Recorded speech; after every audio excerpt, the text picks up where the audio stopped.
Olá, seja muito bem-vindo ou bem-vinda ao canal do Persona. No vídeo de hoje eu vou falar de um dos filmes mais controversos dessa temporada de premiações de 2025, que é o Emília Pérez, do diretor francês Jacques Audiard, protagonizado pela Zoe Saldanha, pela atriz trans Carla Sofia Gascon e pela Selena Gomez. Emília Pérez conta a história de uma advogada mexicana chamada Rita Moura Castro, interpretada pela Zoe Saldanha, que ajuda um traficante, o líder de um cartel chamado Manitas, a fazer uma cirurgia de transição de gênero. Basicamente, a trama do filme é essa. Mas, obviamente, ela fica mais complicada com o desenvolvimento da narrativa, porque com essa transição de gênero, a vida inteira do traficante Humanitas irá mudar. Ele não vai mais poder conviver com sua mulher, que é a Selena Gomez, não vai mais poder viver com os filhos, porque essa disforia de gênero dele é algo que ele nunca compartilhou com ninguém, então era um segredo íntimo. E daí ele elabora toda uma trama para fingir que morreu, abandonar sua vida antiga e passar a viver uma outra vida. Ele deixa de ser o chefe de um dos maiores cartéis do México para se transformar numa mulher chamada Emília Pérez. E a Emília Pérez não vai mais ser traficante, pelo contrário, ela vai ser uma ativista que ajuda as famílias das pessoas que perderam algum ente querido justamente por causa da violência dos cartéis. Só essa sinopse já tem tantos elementos absurdos que eu realmente não sei como que alguém aceitou produzir esse filme, mas fazendo aí todas as concessões possíveis à suspensão da descrença e considerando que de fato o filme foi produzido e está indicado aí a inúmeros prêmios, está ganhando inúmeros prêmios mundo afora, vamos prosseguir com essa crítica. O enredo do filme é esse que eu contei. Faltam alguns detalhes, os quais eu não vou falar para não dizer tudo o que acontece, caso você queira cometer aí a loucura de assistir ao filme. Mas, se você pensa que essa premissa que eu sintetizei aqui é absurda, pode acreditar que quando você assiste o filme é muito pior, porque poucas coisas superam em ruindade a experiência de assistir a Emília Pérez. Enfim, não tem como falar desse filme sem falar de vários fatores exteriores ao filme, porque nesse caso específico, o filme só existe como objeto cultural de certa relevância por causa desses fatores externos. Existem inúmeras maneiras de se fazer crítica de cinema, e a melhor crítica sempre apresenta um comentário sobre a forma de uma obra de arte. Mas eu não sou um purista da forma, ao ponto de achar que os indivíduos que dão vida à obra de arte não tem nada a ver com essa obra de arte. Existe uma ideia bastante difundida de que a opinião dos artistas a respeito das obras que eles próprios criam são irrelevantes no julgamento dessas obras. Eu não penso assim, pelo menos não de um modo tão taxativo, porque toda obra de arte nasce de uma intenção, e é essa intenção que motiva as escolhas artísticas que são feitas na hora em que a obra de arte está sendo produzida, está sendo realizada. E também é essa intenção que motiva a própria criação da obra de arte. Então, eu penso que as opiniões que os artistas emitem a respeito de suas obras são sim relevantes para que nós julguemos e analisemos essas obras. Isso é particularmente importante no caso do Emília Pérez, porque esse é um filme absolutamente medíocre, que só adquiriu a notoriedade que acabou de adquirir. As pessoas só foram assistir ao filme, e eu só estou aqui falando dele agora, por fatores exteriores ao filme. Porque o filme em si é uma coisa abominável, é um filme terrível. Eu já vou abordar vários pontos específicos aqui dizendo por que o filme é terrível, mas tenha consciência disso. Se você ainda não viu o filme e, por um acaso, por uma curiosidade mórbida aí queira assisti-lo, saiba que de fato é um filme muito ruim. Voltando à questão da intenção, toda a polêmica que surgiu em torno de algumas falas do diretor Jacques Audiard é muito importante aqui também, porque essas falas elas demonstram a visão de mundo desse diretor, demonstram a intenção que ele colocou nessa obra de arte específica e em outras obras de arte dele também. Uma das coisas mais problemáticas foi ele ter dito que decidiu fazer o filme com atrizes americanas e europeias, porque não havia atrizes mexicanas que fossem competentes o suficiente para fazer aqueles papéis que ele tinha em mente. Outra fala problemática foi a respeito da escolha de rodar o filme todo na França em vez de rodar no México, que é onde a história se passa. Ele disse que seria impossível realizar a visão que ele tinha daquela história fora do estúdio, usando locações.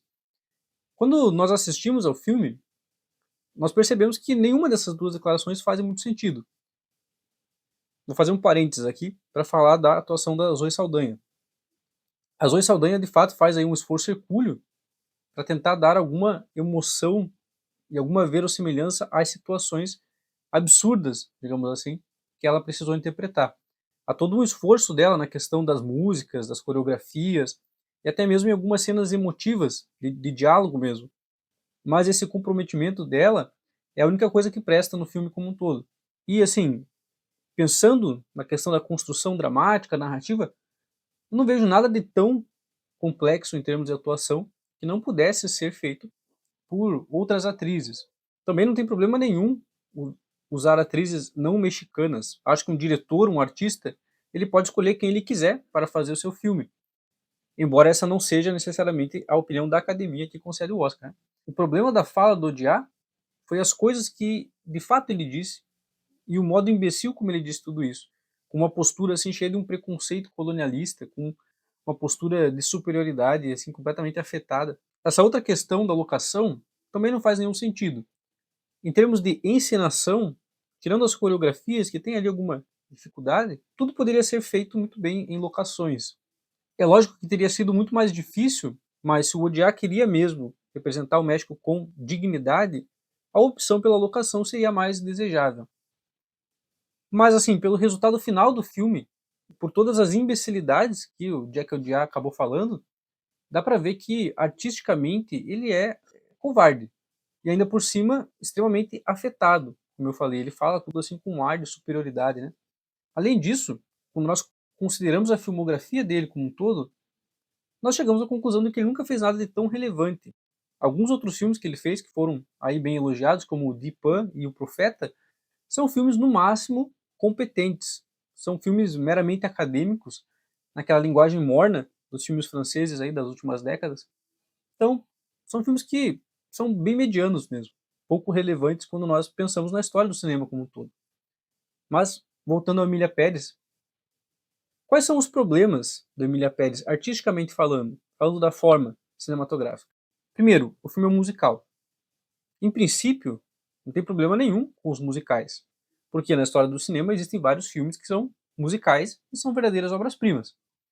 Mas o Emília Pérez ser um musical é um grande problema. Qualquer um que assista o filme vai concordar comigo.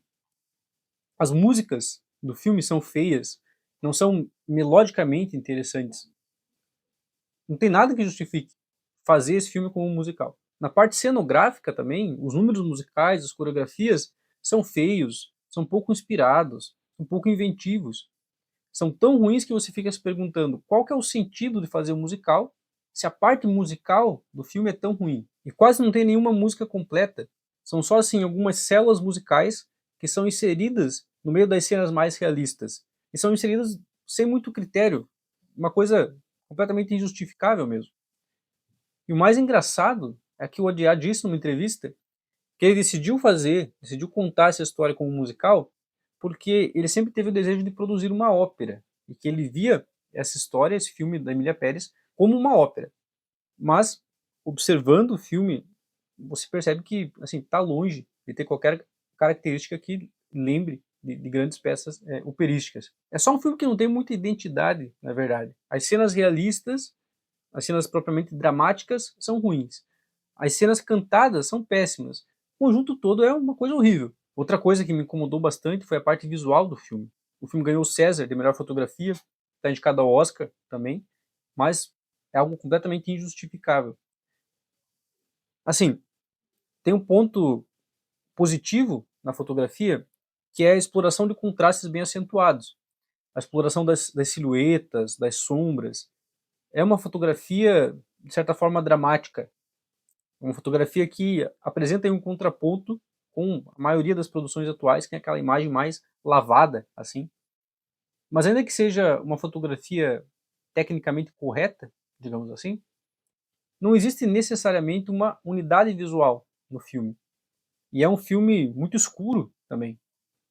Até nas cenas em que se passam de dia, é como se não existisse luz, não existisse sol no México. E todos os ambientes que são mostrados são muito feios, são muito pobres, tudo é muito deprimente, visualmente deprimente. Eu sei que, seguindo a premissa do filme, aceitando essa ideia do musical como uma metáfora para esse conflito interior do protagonista, que vive uma vida repleta de violência, mas que queria viver num universo mais feminino, mais delicado, digamos assim, aceitando essa metáfora e tentando justificar algumas das escolhas do Odiar, Nós até podemos considerar essa escuridão como uma representação subjetiva do que se passa dentro do Manitas Emília Pérez. Porque, de certa forma, a história desse personagem é muito triste. Mas mesmo assim, fica difícil de perdoar essa falha do filme ser tão feio. O filme acumula uma série de premissas absurdas e de escolhas absurdas, situações meio exóticas, digamos assim, tanto no sentido artístico quanto no sentido lógico da coisa, mas é justamente essa falta de um contraste que coloca um ponto sombrio e um ponto luminoso que torna o filme ainda mais inverossímil. E no geral, é um filme visualmente muito feio mesmo. Além desse problema da fotografia, as composições são feias, são pouco expressivas. Muitas vezes parece até que é uma coisa meio relaxada, assim, pouco pensada. Embora o filme queira ser meio extravagante, até com esse acúmulo de coisas exóticas, ele é uma obra de arte inteiramente inexpressiva. Quase todas as cenas só existem para ilustrar a narrativa. Não existe assim uma expressão que aconteça por meio dos elementos propriamente cinematográficos. Todas as escolhas formais, decupagem, montagem, edição, e até mesmo coisas mais acessórias, como o cenário, como a cinematografia, é tudo muito relaxado. Há muitas escolhas nas quais você percebe uma certa intencionalidade do odiar, mas justamente nessas escolhas, dentro do contexto no qual elas estão inseridas, elas simplesmente não dão certo. Algumas fusões estranhas, alguns momentos com split screen, naquele estilo do Brian De Palma, mas que não tem nada a ver com Brian De Palma. Algumas mudanças na cinematografia que você não entende o porquê de terem sido feitas. Por exemplo, aquela cena em que a Selena Gomez canta uma música ali na cama dela, e daí daqui a pouco a imagem corta pro celular dela. E tem uma outra cena no karaokê, na qual ela tá com o namorado dela, e também tem uma imagem assim completamente diferente de tudo que você estava vendo. Enfim, todas as escolhas artísticas desse filme são muito estranhas. E o Odiar foi indicado ao Oscar de melhor direção e ganhou o César de melhor direção. Eu sei que os concorrentes não devem ser lá também essas coisas, mas esse filme, Emília Pérez, ele não tem nenhuma direção. Não há nenhuma exploração inteligente do espaço.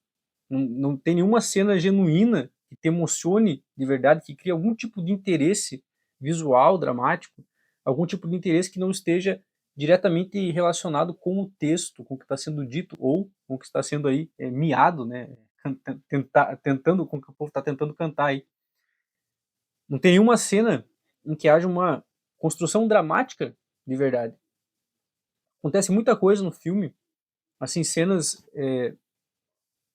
que seriam para ter uma carga emotiva muito potente, cenas em que os personagens estão envolvidos em situações extremas, estão correndo risco de vida, e você assiste tudo aquilo e fica completamente indiferente como espectador.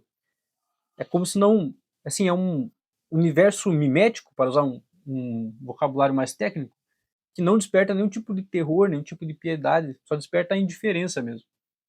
Você assiste o filme, vê as cenas que eram para ser as cenas mais dramáticas, e na verdade você não sente nada, você só fica esperando para ver quando que aquilo tudo vai terminar, porque, assim, você não aguenta mais ver tudo aquilo. Sem contar que esse texto, no qual quase toda a estrutura do filme é baseado, é um texto medíocre.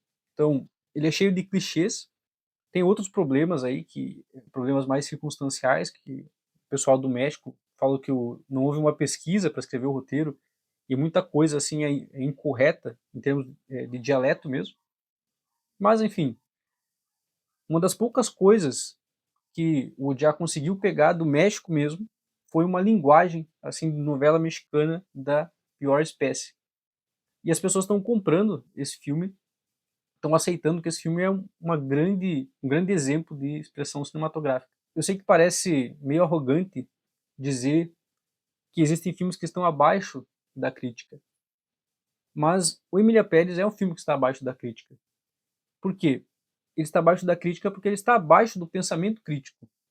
Às vezes, muitas vezes, ele está até abaixo do raciocínio lógico mais básico e abaixo de todo tipo de construção inteligente, de solução artisticamente interessante.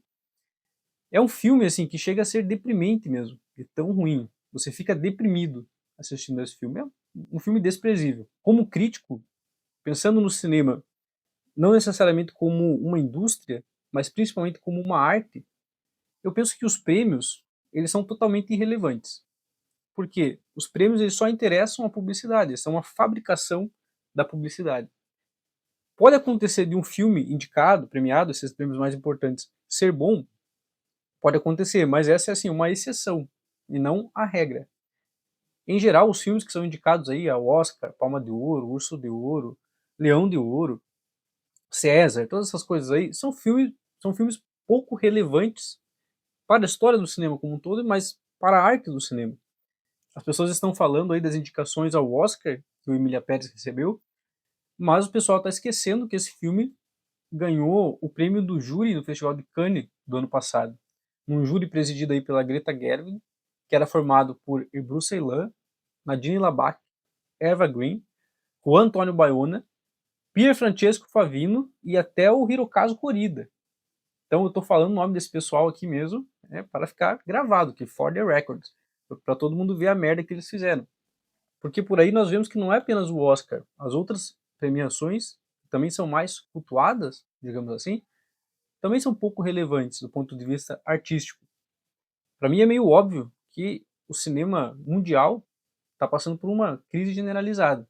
Eu não vi a maioria dos filmes que foram selecionados para Cannes, na mostra principal no ano passado, pretendo ver alguns deles, mas eu duvido que qualquer um dos filmes selecionados seja pior do que o Emília Pérez. É impossível. Assim como acontece com o César também. Né? O Emília Pérez ganhou o prêmio de melhor filme no César. Eu duvido que qualquer um dos outros indicados seja pior do que esse filme. Porque é um filme lamentável mesmo. É um filme que, na verdade, não valia nem um vídeo.